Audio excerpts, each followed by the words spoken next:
Welcome back everyone to the Genres Make Along. We are working on our book club wrap. We are almost completely finished. We have finished all of the crocheting. We just need to weave in our ends, give this baby a good block, and then add our finishing to it. Whether you're making tassels or fringe or twisted fringe, check out the other video where I'm going to be demonstrating that. But for now, I just wanted to give you a little bit of a tutorial on how I like to weave in my ends when I am working with crochet.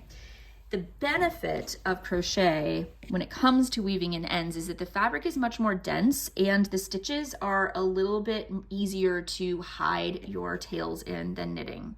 So a lot of these I already had fastened off when I made my rows, right? When I was working down the rows, I had fastened them off because I was only working on the right side of the fabric.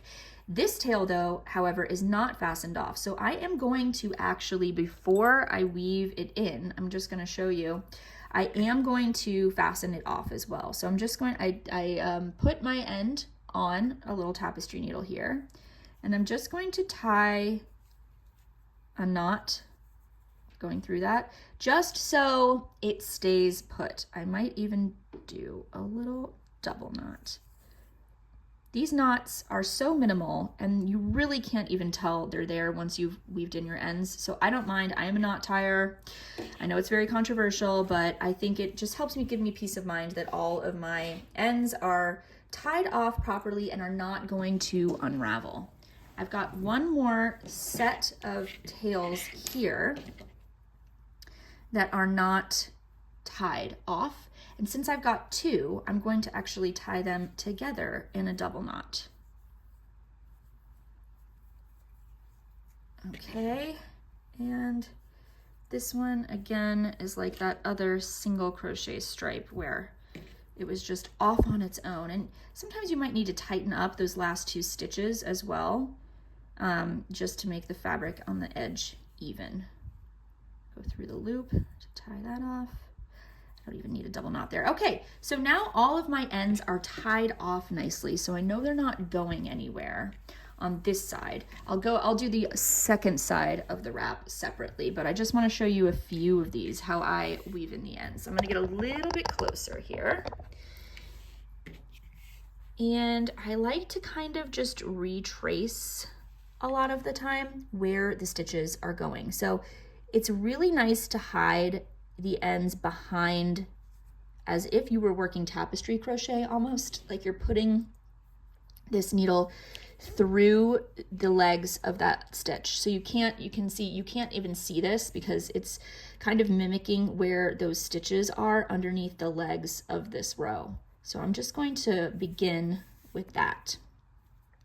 Now you can also follow the legs of this stitch by going down and up, because those legs are wrapping around, and then go back through here. But I'm actually going to continue going down the line in one direction. And then where I have the opportunity to, I'm going to start going back the other direction. And this is one of those front loops that was left exposed. So I'm going to use that to kind of retrace where that front loop is going, to go in the opposite direction now. And I'm just going to kind of follow where those front loops are going. This, and then back through this stitch here. Okay, and one thing I like to do, get a little bit closer, when I'm just about to pull my needle all the way through and cut off the tail, I like to go through the center of a couple strands of yarn to split the yarn, which will just help this stay snugged up in there, and it makes the end less likely to poke through. And then you want to trim that very close.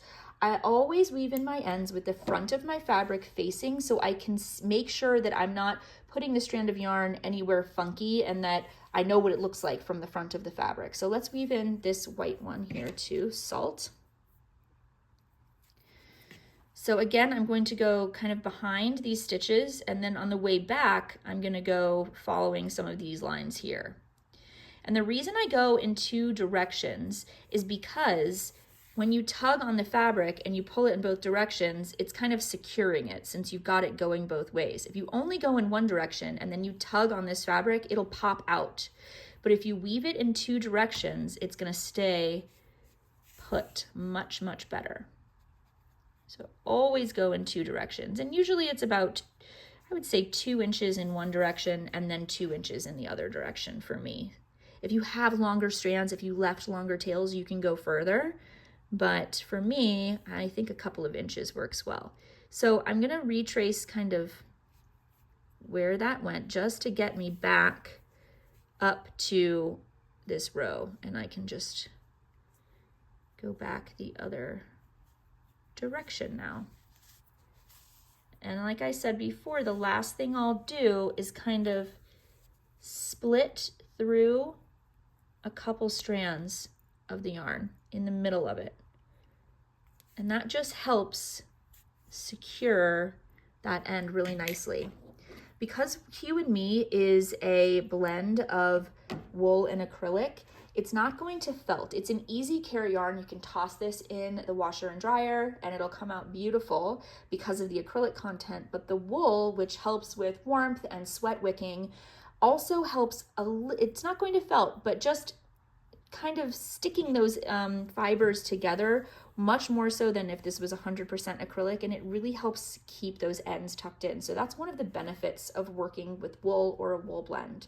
So that's how I weave in my ends. I'm gonna go ahead and do the rest of these and then give this a nice block. I will show you quickly what I use to block all of my pieces, and then we will dive into the next video for all of our finishing techniques.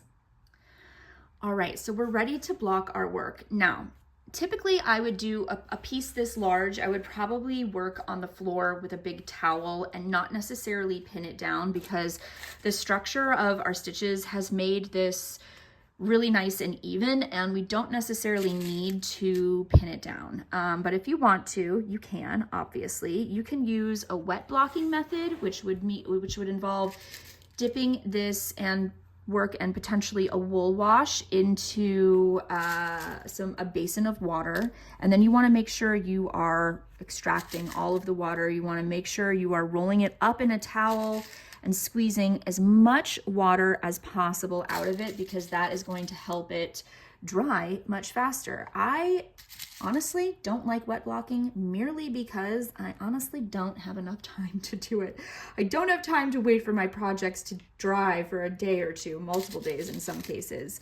And I find that steam blocking works just as well. It's much faster and instant gratification, right?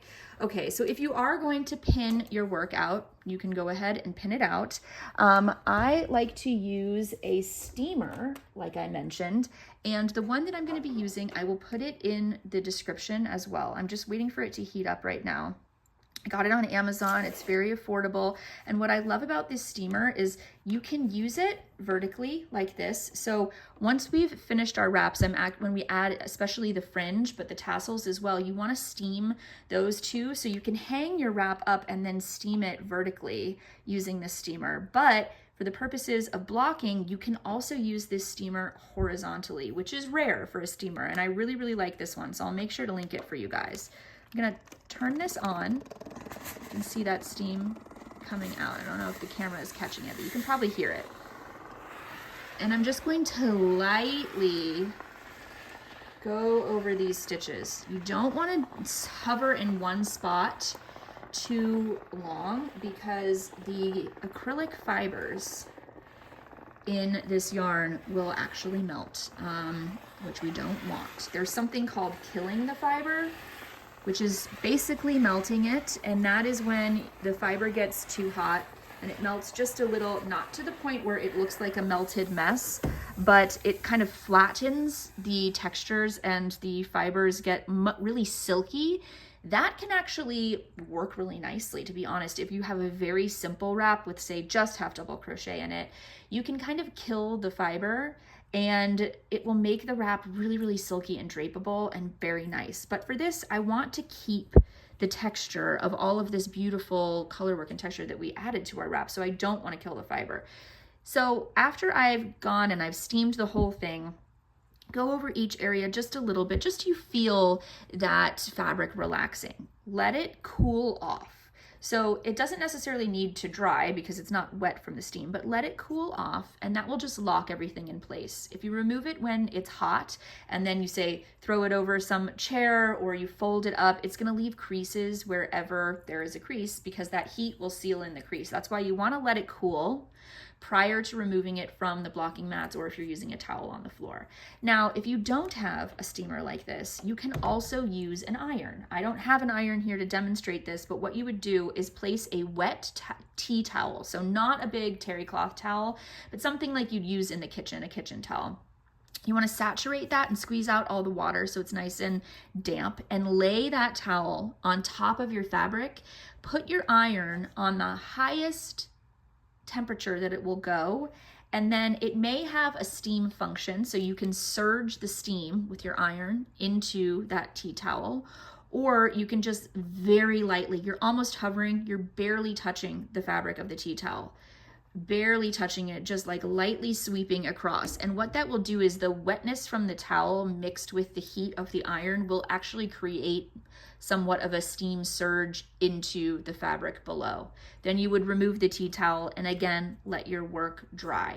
But don't press that iron down or keep it in one place for too long because you will also kill the fiber that way.